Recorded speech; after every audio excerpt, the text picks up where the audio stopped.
So up next is Zealous in India. Wants to question the idea of gender identity. Gender identity is not on a spectrum. Gender and sex mean the same thing. Oh, there was a spicy one in here. Cool. I didn't see this one. Ooh. So I'm excited they made it in. Zealous, he, him in India. You are live with Arden and Mephi. What's going on? Well, it's really great. I'm really excited to have this discussion about gender identity. Mm-hmm. Cool. Me too. Yeah. So I would like to. My essential claim is that I would like to push back against the claim that you can know what it feels like to be X without being X. To me, it seems like if you have to know what it feels like to be something, then you have to be that thing. So, for instance, a human being cannot know what it is like to be a chair, and a chair cannot know what it is like to be a human being, right? So, if someone is a male, then it seems to me that it's not possible to know what it feels like to be a female. You could say that there is some. Well, if I can just head this off, actually, sorry, can I just? Yeah. If I can just head this off, I just want to clarify that I don't know any trans person who's saying that they know what it feels like to be a cis person, right? I'm not saying that my experience is the same as a cis woman's. I'm saying I have a trans woman's experience. So I don't really know. It's kind of like a bit of a straw man. Like, this is not something that me or any trans activists that I know are advocating for. So Zealous, you're sort of putting your own assumptions about it into the question, right? You're saying sex and gender are the same thing. So you say that you feel like a different gender. Therefore, you're saying that you feel like you're a different sex. And we don't agree that sex and gender mean the exact same thing in all the same circumstances. So you're putting your own assumption onto what we're saying when we are specifically declaring differences between what you think and what we think. So I guess when we talk about the word woman, which denotes gender, it's not a sex term, it denotes gender, right? So when we are speaking about that term, women, I guess the general definition among trans people is that anyone whose gender identity aligns with the female sex is a woman, right? Would that be a fair characterization of that definition? I think some people probably have some definition like that. I would say my definition is more of something like an adult human whose gender identity aligns with the sort of aesthetics and cultural trends and biological trends around the either male or female sex. Right. There's a few different aspects to it. It's a three-way Venn diagram. Sort of, you have the social, you have the psychological, and then you have the biological, right? And on the biological point, there are trans people who experience varying degrees of all three of these, right? You have the biological sort of mismatch, which is a brain body map sort of thing where your body is in a way that distresses you because it physically mismatches with what you expect based on a sexually dimorphic interpretation within your brain. There's the psychological point, which is where I align more with this sort of social, or this sort of identity. This is the identity that aligns with me and the things that happen in my mind and in my presentation and my interactions with the world. And then there is the social and cultural aspect of it, which is where, this is the social category that I fit in with best. This is the social category that I fall into, and all three of these things have overlap between, the social has overlap with the psychological, which has overlap with the biological, which has overlap with the social, which all three have overlap with each other. So it is a complicated network of things, but each of these three aspects are ultimately different from each other, even though they are linked generally, and the reason why it's easy to say oh, well, how can you identify as a woman if you can't identify as a chair? Human sexual dimorphism is way closer than people realize. That's something that I want to head off there as well. Humans are so close together, right?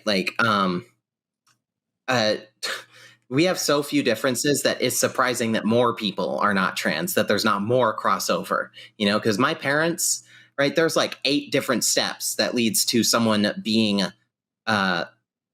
growing up into an adult human of one sexual dimorphism or the other. And at no point, though, at any one of those steps, they could be interrupted and something could go different, and that includes psychosocial stuff, right? But there's no point at which the process could be interrupted that I would be born a chair. That's nowhere within the human experience.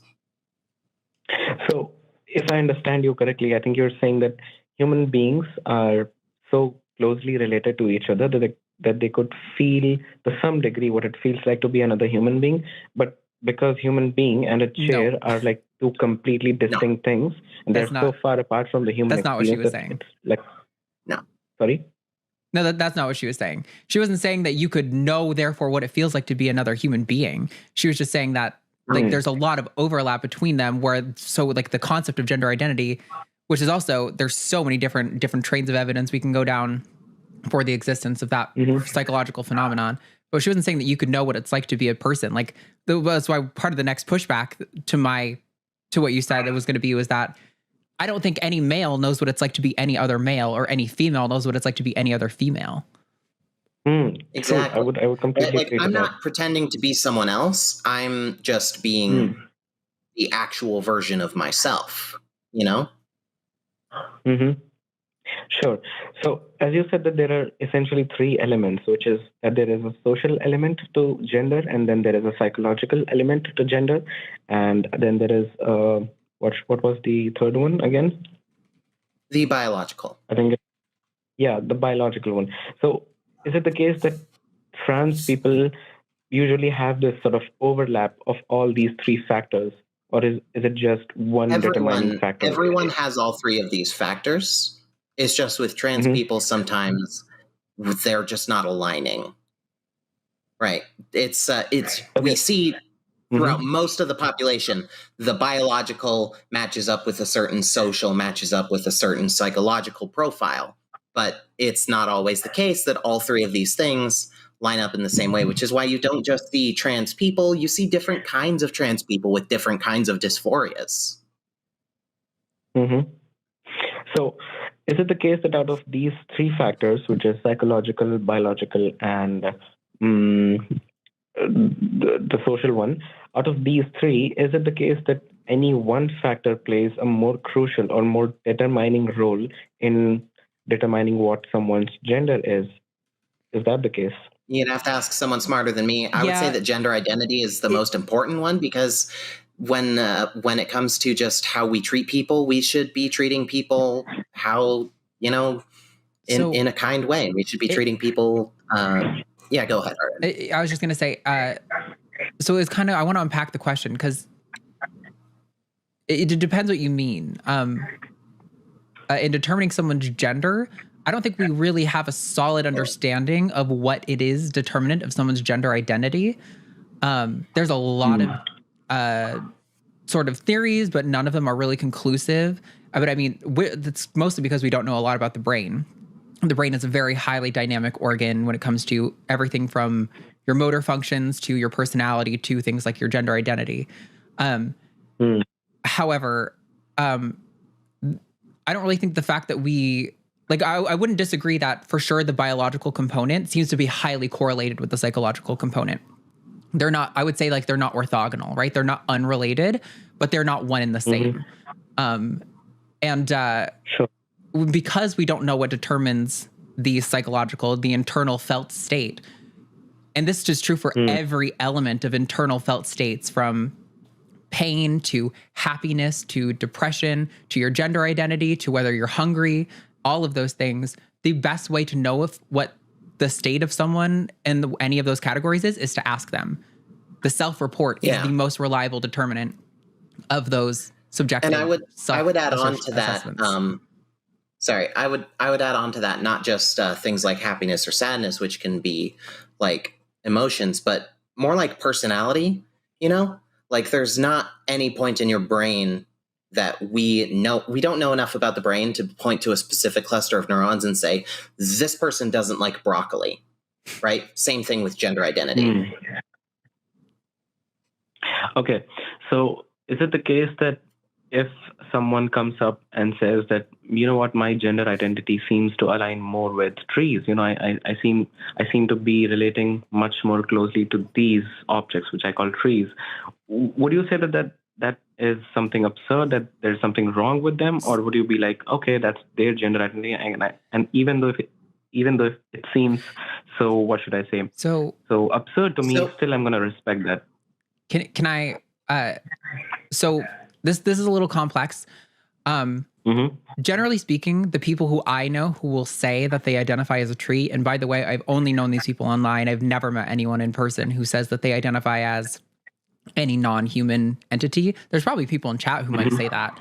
By and large, those people I find are not saying that they literally identify as a tree, but usually it is a sort of metaphorical approach to saying I identify with traits that are largely associated with trees. Like, I don't know, you might say sturdiness or longevity or something like that. But generally speaking, people aren't literally identifying with trees. Right. And like, trees are also not a established social identity that are like well researched. So I would have to say, like, if somebody told me that, I would probably be like, okay. And then I wouldn't really know what else to say, because what am I going to say? Like, no, you don't feel that way? Yeah. Or like, if I think of myself they're weird, they would probably that would not be good for them. So when it comes to things like, if I could just jump in, when it comes to things like xenogenders, it's like your gender is a part of you. It is not the entirety of you, like if I were to take away your gender, you're still got a human there, it's just one piece of the puzzle, right? So basically, if a person was saying that they identified as a tree, usually what they're doing is they're saying the thing that fits best into this slot that you put gender into, I put tree into, because that's where the gender sorts of traits that they would use to fill that gap. Okay. People are just doing our best with language, and language sucks at this, which is why these conversations are so weedy and technical. But does that make any sense? Yeah, it surely does. So I think my question was that if you come to encounter a case in which someone comes up to you and says that, you know what, I feel more sort of identified with trees, or I think that my gender identity aligns more so with trees or something non-human, would it be the case that are we going to respect their gender identity? Are we going to say, okay, that's fine, we'll call you for whatever pronouns you have, and we'll treat you as a tree as you like, whatever makes you happy? Is that the case? Pretty much, for me at least. I don't really see the harm in me just being like, okay, I don't have to get it. And I will say, I think I take a slight issue with noun self pronouns, because I don't think they are functionally pronouns. That just becomes a nickname at that point. And noun self pronouns is if someone says like, my pronouns are tree and tree self or something like that. I would make an attempt to use them for that person if that was important to them. Absolutely. But also, I have never, and I mean never, met a person who uses neo-pronouns who didn't also say, but if it's too complicated for you, just use they, them pronouns. Every single non-binary person I've ever met has given some sort of caveat. Here's my pronouns, but also you can use they, them, or something like that. But also, like, genuinely, I would respect them. Like, it costs me nothing to be nice to a person, and I might not get it. I might walk away and be like, tree gender, that's different. But there's no harm in being nice to a person. And like, I don't think me being like, you're not really a tree, this is a mental illness you have, you need somebody to tell you reality, I don't think that's going to help that person. Not in that situation. Maybe if it's established that that is actually bad for somebody, a therapist or a medical professional telling them that maybe could be a good thing. But I don't think some person on the street being like, your gender's fake, is going to be good for anybody. I understand. So to conclude, what I initially heard was that gender is a much more complex issue because the human brain is a complex organ, and because of it, the psychological phenomenon, the psychological identity is a complex and sophisticated matter, and because of that, it's really difficult to define what identity is, what it means to be a woman, and so on and so on. So I think that was the idea, right? That it's really difficult to define these kinds of things, right? Yeah, at least in terms of like gender identity, for sure. Mm-hmm. I see. So I think, I would totally agree that it's really difficult to sort of articulate out or define what it means to be, or what it feels like to be a human being or a man or a woman, or what even is it to be a woman or man. But it's an interesting conversation, and I think I don't have any further questions. It was really nice speaking to you people. Have a nice day. Thanks, Zealous. I appreciate this. Yeah. I honestly thought you were coming in a lot more hostile than you were, and I appreciate that you just were like, oh, cool, I heard your perspective. I really appreciated that. So feel free to call back if you have any other topics, okay? Sure. Yeah, that was a great conversation. Thanks for calling. Cool. Yeah, I definitely was like, oh boy, here we go, dialogue tree. Let me get it ready. I know how these conversations usually go, but no, that actually just seemed like genuine inquisitiveness. I mean, there's a chance that they were just trying to get a clip of us saying that tree gender is valid, but also like, again, it cost me literally nothing. I don't care. Yeah. And I've never met anyone who identifies as a tree, by the way. Yeah, that's always the thing that like I end up talking about on some of my lives is like, where is it useful for a person to hold this bioessentialist worldview, right? Like, we're not socially interacting with certain parts of our biology. We're just out there in the world. And how are you helping your interactions with the world by just being rude to people for no reason? You're not really doing much there. For sure. And I know, like, it's the chat earlier was like, what ways does Arden let us down? It could be the neo-pronoun thing. Not neo-pronouns generally. Neo-pronouns I'm fine with. It's more the noun self pronouns that I'm like, that it stops being functionally a pronoun, which is fine if you would like me to just use that term instead of where pronouns would normally go. But like linguistically in my brain, it doesn't fit the same way pronouns do into the sentence. And so I'm like, I don't really see how this is a pronoun, but like, also, I don't care. Like, if that's what you want me to call you, it's not a big deal to me. Especially because, again, for like the 5th time now, I don't know anybody in real life who has ever asked me to use a pronoun like that. Not that they don't exist and don't deserve to be respected, but usually this gets brought up in sort of a gotcha way where it's like, oh, you would respect somebody thinking they're an object. You are stupid. And it's like, okay, sure. All I know is I don't know what the contents of someone's mind is like to be able to tell them whether that's an accurate description or not. Yeah, if there's any perspective that's going to treat me like an object, it's going to be the transphobic one, right? For sure. Oh my God, how often do people come at you with like they give me this to me all the time where it's like, oh, the non-binary people, the noun self-pronoun people are ruining it for us. We would be accepted if only not for them. And it's like, I'm sorry, the only person making my life difficult is the Republican Party. The only group is the Republican Party. No non-binary person has ever done anything. Actually, not true. I had a roommate who definitely didn't clean up after themselves as much as they could, but that's the worst I got for it, you know?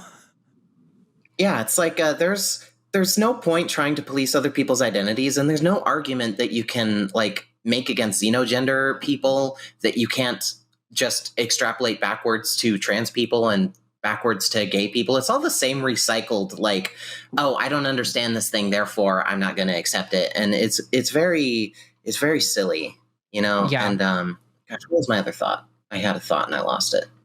Hey, thanks for watching that clip. Did you know we saw what you were doing when you watched it? We saw all of it. All of it. All of it. All of it. So you're going to want to pay us hush money over at patreon.com/calltheline, where you can buy our silence and watch our patron exclusive podcast.